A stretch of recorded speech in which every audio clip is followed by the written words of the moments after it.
Olá, meus amores, tudo bem com vocês? Hoje nós vamos conversar sobre atletismo.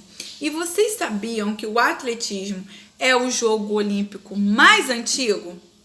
Pois é, ele participou do primeiro jogo olímpico que foi realizado lá na Grécia em 776 a.C. E o atletismo ele é praticado por homens e mulheres, tá? Viu? É uma curiosidade bem legal, né? E também uma coisa que eu preciso falar com vocês é que as regras do atletismo, elas são as mesmas, tanto aqui no Brasil quanto internacionalmente. E internacionalmente, as regras têm uma entidade responsável e ela tem a sigla de IAAF, que é a Associação Internacional de Federações do Atletismo. E aqui no Brasil, nós temos a CBAT, que é a Confederação Brasileira de Atletismo. E o atletismo, ele consiste basicamente em um conjunto de práticas esportivas, que envolve corrida, salto e lançamentos. Hoje, nós vamos conversar sobre o salto. Vocês já viram em algum jogo olímpico os saltos?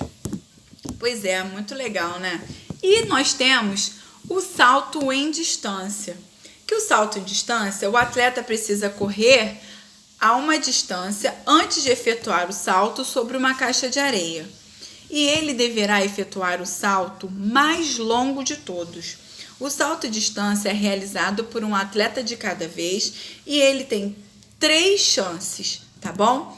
Mas o atleta só pode realizar a sua segunda tentativa depois de todos os atletas terem feito a primeira. E assim sucessivamente. É muito fácil, não é? E para que o salto seja validado, é obrigatório que o atleta dê um impulso com os 2 pés antes da faixa deliminatória, que fica um pouquinho antes da caixa de areia. E a aterrissagem, ela deve ser feita dentro da caixa de areia, na maior distância possível. Pois é fácil, não é? Muito fácil. E agora nós vamos falar sobre o salto triplo. O salto triplo, ele tem a mesma premissa do salto em distância, tá bom? Só que a diferença é que ele tem uma faixa deliminatória que está localizada bem antes da caixa de areia, para que o atleta tenha que dar mais 2 passadas após o impulso.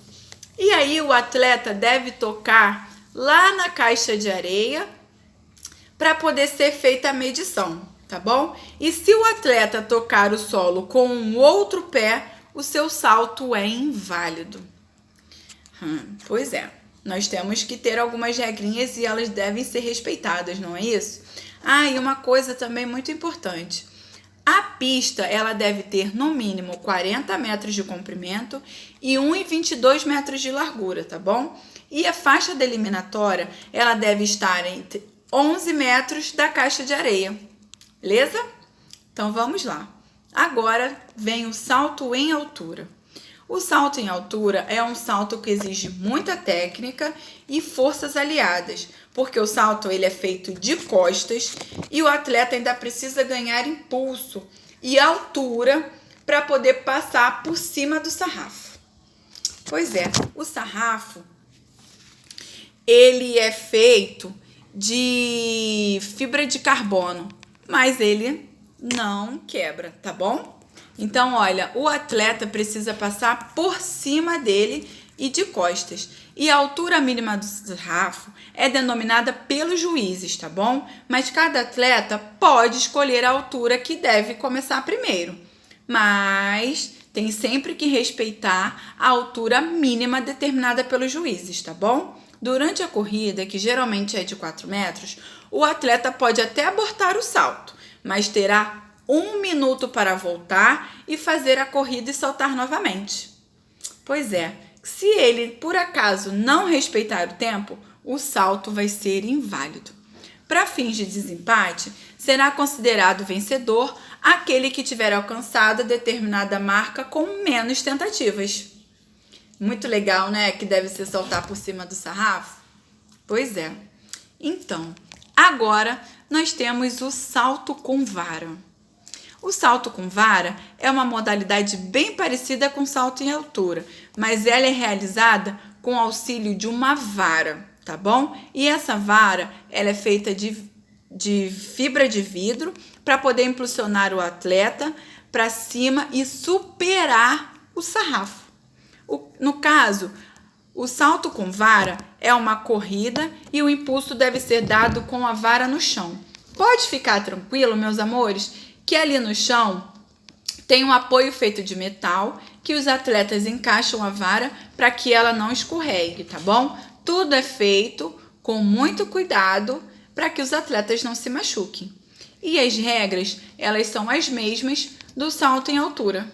Combinado? Qualquer dúvida, meus amores, podem chamar a tia Vanessa, vai ser um prazer resolver a dúvida de vocês, tá bom? Façam com muito carinho as atividades e com muita atenção. Beijo, meus amores! Estou aguardando vocês, hein?